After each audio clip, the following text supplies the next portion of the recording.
ask you to bless this hour.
Copies right here.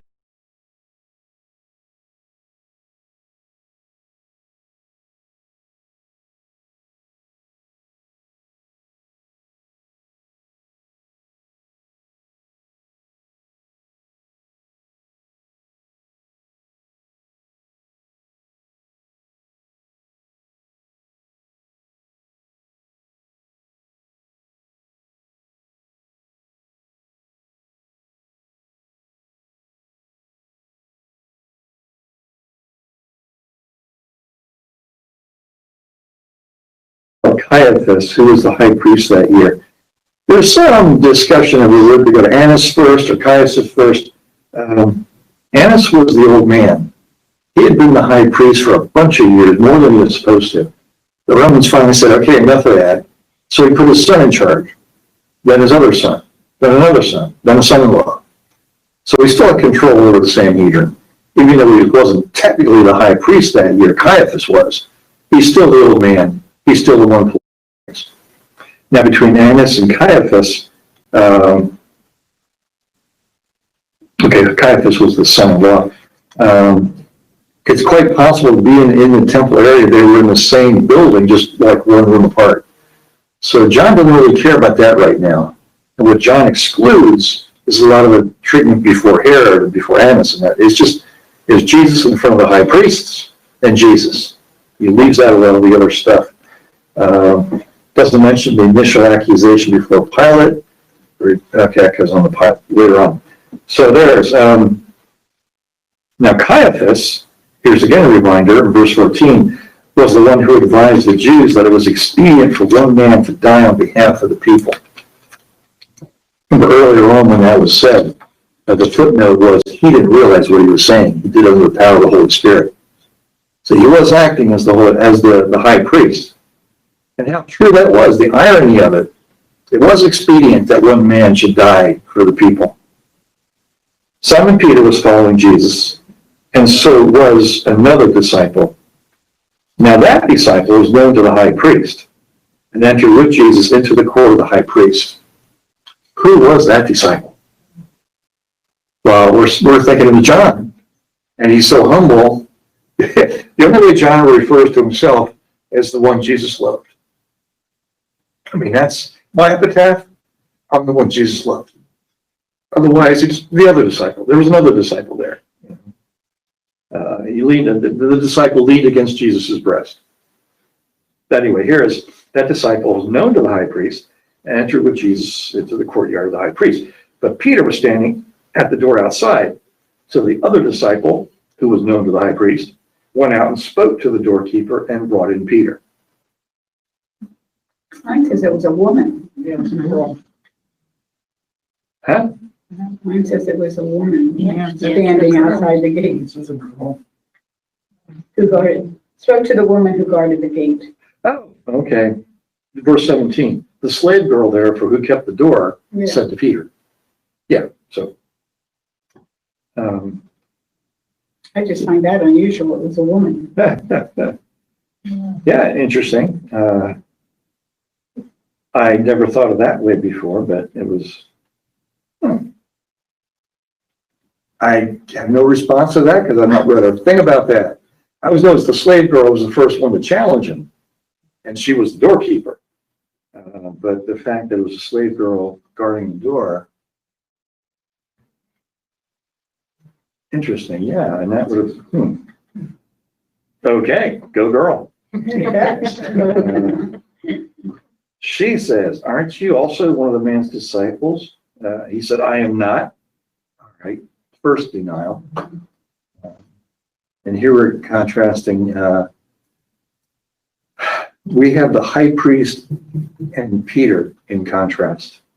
And Jesus is in there, but we have this climax of unbelief and how people's final reactions in the clutch moments. We're seeing Peter, as the story progresses, we also know what progresses with Jesus. So he's running two parallel stories at the same time here. So the first time, he says, I am not. Now the slaves and the officers were standing there, having made a charcoal fire, for it was cold, and they were warming themselves. Peter also was with them, standing and warming himself. Now, verse 19, we jump over to the other scene. The high priest therefore questioned Jesus about his disciples and about his teaching. Jesus answered him, I've spoken openly to the world. I always taught in the synagogues and in the temples, where all the Jews came together, and I spoke nothing in secret. You know, in a Jewish court, if you speak on your own behalf, that doesn't really count for anything. You need witnesses. So the high priest says, so, what have you been teaching? Just, well, go ask anybody. There's like thousands of witnesses. You can pull any one of those up if you want to. Go ahead. Why do you question me? Question those who have heard what I spoke to them. Behold, these know what I said. When he had said this, one of the officers standing by gave Jesus a blow, saying, is that the way you answer the high priest? Remember, Peter does this one time, and he gets struck. I think it might have been Paul. And he gets struck by an official, and he apologizes. I'm sorry, I didn't know that was the high priest, because you're not supposed to speak bad against your superiors. Well, the high priest isn't Jesus' superior. So instead of getting struck like that, is that how you answer the high priest? He answers, if I've spoken wrongly, then bear witness of the wrong. But if rightly, why do you strike me? If I did something wrong, get your witnesses. I already told you, go out and talk to people. There's plenty of witnesses of what I said. If I did something wrong, then tell me. And if right, why do you strike me? He basically, he's not even going to try to defend himself. This is a mock jury, kangaroo court. He already knows what's going on. He's behind it. He's been pushing him to this point all along. So he's not going to bow down to them. Annas therefore sent him down to Caiaphas, the high priest. Now, okay, back to Simon Peter, was standing and warming himself. They said therefore to him, you're not also one of his disciples, are you? The way that's phrased in English, it kind of makes it statement that answers the question. But in the Greek, original language, is basically making a statement with a question mark behind it. I'm trying to think, you're probably sick with the virus. What I said was you're probably sick with the virus, but I made a question mark behind it. So what they were really saying is, you're not one of those. You one of those disciples, kind of thing. And he says, he denied it. I am not. Okay, 2. One of the slaves of the high priest, being a relative of the one whose ear Peter cut off, a little personal there, a relative of Malchus. Did I not see you in the garden with him? Peter therefore denied it again, and immediately the cock crowed. And what does Peter do? We don't know in this story, because John's not concerned what Peter does. He's concerned with this progression, this belief and unbelief, and what happens as this thing comes to a boil. But here's Peter's progression. From being the fiery leader of the group, testifying that he'll die with Jesus, won't let Jesus wash his feet, then wants to have the whole thing done, all this, as fiery as he is, he'll die with him. He denies him 3 different times, which is probably very necessary for someone who's bold and that outgoing. There needs to be a bit of humility. What if Peter had never stumbled? What if Peter had never backed off? He'd probably be unbearable as a disciple later on. As painful as this had to have been for Peter, I think it was so necessary. Well, I'm not making a bold statement there. Obviously, Jesus thought it was necessary too, or he wouldn't have put him through that. But John doesn't follow what happens after that. That's the 3rd denial. Then we go back to Jesus again. They led Jesus, therefore, from Caiaphas to the Praetorium. And it was, Praetorium is where the Roman governor was. And it was early, and they themselves did not enter into the Praetorium in order that they may not be defiled and might eat the Passover. They are such sticklers for their rules. They can't go in a Gentile place because that would defile them. They wouldn't be allowed to eat the Passover. But they're having this illegal trial at night to kill someone. They're okay with that, but they don't want to defile themselves by going into And there's a bit of irony there, which we could bring home today, that we look to see in ourselves or anybody else that is so stuck on rules and regulations. What would they say? You can't see the forest for the trees. And Jesus said, take the log out of your own eye first, then look at the gnat in your neighbor's eye. These guys, they're totally doing an illegal operation. It was against the law to have court at nighttime and court to kill someone, which they already decided to do, but they don't want to put their foot inside the praetorium. Pilate therefore went out to them and said, what accusation do you bring against this man? Now, the idea is that Pilate had an idea that this was coming along because, here we go, there's Pilate, here's a picture of it, a drawing, not actually a picture. For him, late at night, for him to be ready to receive them, there must have been a heads up. Like someone told, hey, saying, here's going to come to you late at night, you're going to bring this guy to you, we want you to just, hear us out. So the official first question is, okay, what charge you bring against this man? Let's start the proceedings. And the arrogance of these people, instead of saying, he's a seditionist, he brings things, they answered him and said to him, if this man were not an evildoer, we would not have delivered him up to you. Pilate, we don't want you to hear the evidence. We don't want you to make a verdict. We just want to approve the verdict we've already given. Just give us your rubber stamp. Just, if they weren't guilty, we wouldn't have brought them to you. Just do what we want you to do. Pilate therefore said to them, take him yourselves and judge him according to your own laws. You got this mess started, you finish it. You take care of it. The Jews said to him, we are not permitted to put anyone to death, which is true. Under Roman law, Jews weren't allowed to kill anybody. So even though the Jewish law says you're supposed to stone them to death, they knew they couldn't get away with that. That makes you think, what about, remember Stephen? Remember the stoning of Stephen? Well, now, there they stoned him to death. How'd they get away with that? It's great when Roman history actually matches up with scripture. Shortly after the death of Jesus, the Roman governor was called back to Jerusalem. And there was no governor in Rome in Jerusalem at the time. When they stoned Stephen, they got away with it because the governor wasn't there. They're a little bolder when the boss is out of town. But 32, that the words of Jesus might be fulfilled, which he spoke, signifying by which kind of death he was going to die. Which was what? On a tree. Yeah, crucifixion. He kept saying, you got to go on a tree. That's a Roman execution.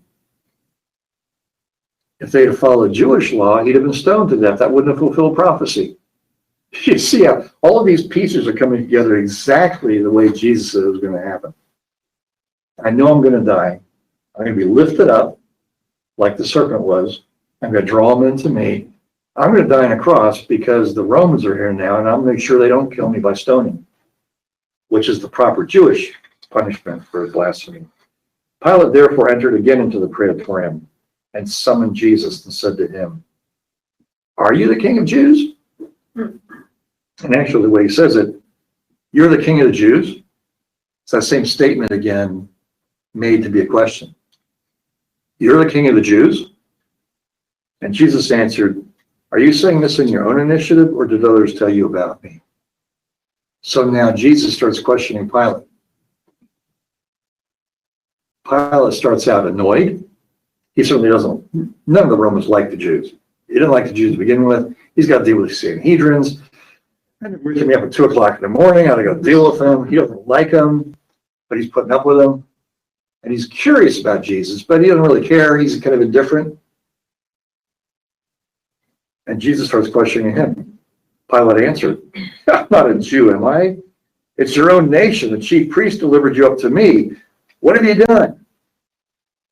Jesus answered, my kingdom is not of this world. If my kingdom were of this world, then my servants would be fighting, that I might not be delivered up to the Jews. But as it is, my kingdom is not of this realm. Pilate therefore said to him, so you are a king. Jesus said, "You say correctly that I'm a king. For this reason I've been born, and this is that I came into the world to bear witness to the truth. Everyone who is of the truth hears my voice." Bless you. Pilate said, "Bless you." No. Pilate said to him, "What is truth?" Oh, man, is that like an existential question? We know from Luke that Luke might have been Matthew, I forget now. Pilate's wife said, "I have nothing to do with this righteous man. I've had terrible dreams all night. Don't do anything. Don't wash your hands. Just don't do anything with him." So at first he doesn't really care. He's annoyed. Then he's intrigued. Then he's challenged. He's curious. He's hesitant. He's fearful. And he doesn't know what to do with him. He's stuck. He knows he's innocent. He knows this guy had done nothing. When he had said this, he went out again to the Jews and said to them, "I find him. But you've a custom that I should release someone for you on the Passover.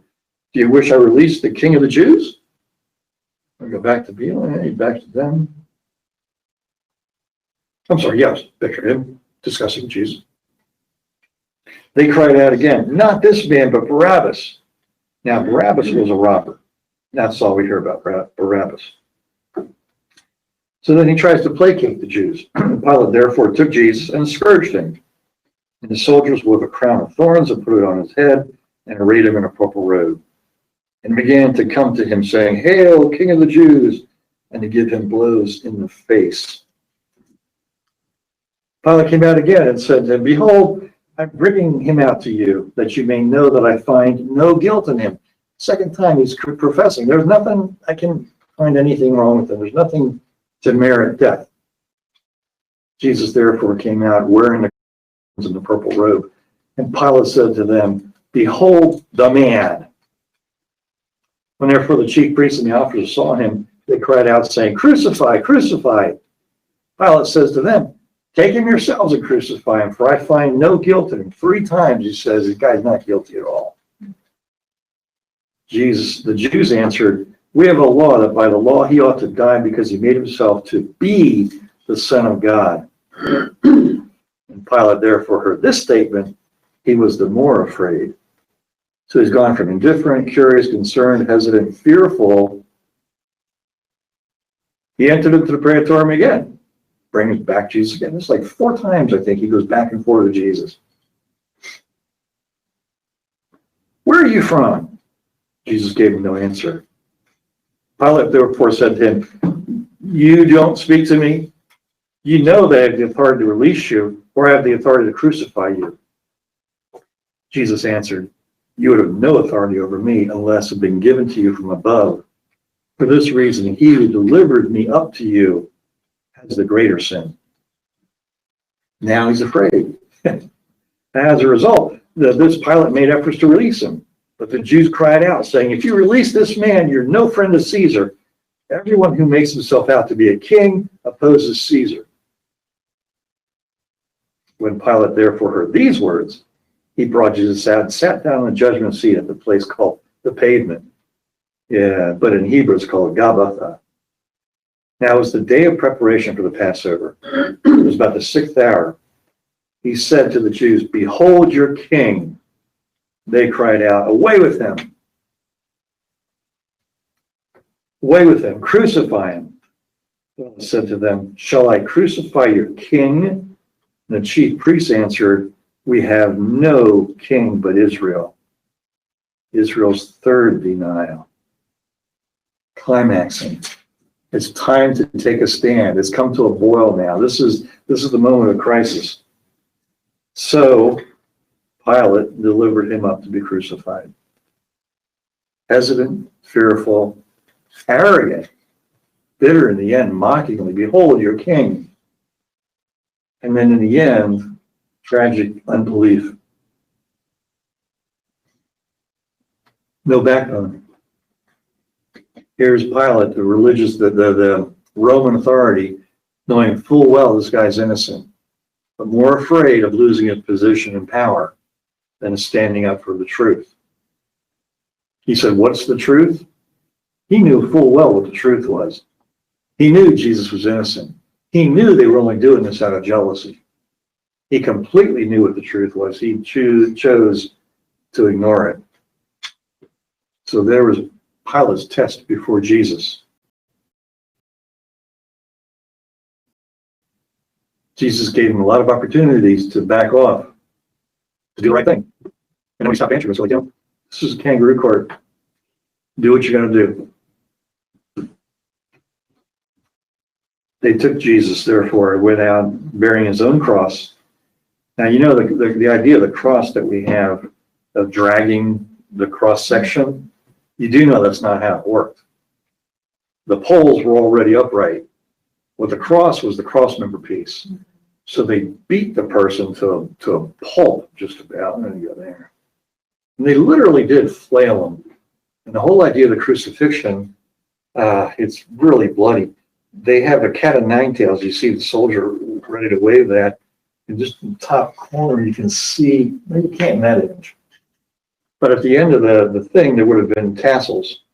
And on the end of the tassels, there were either shards of pottery or sharp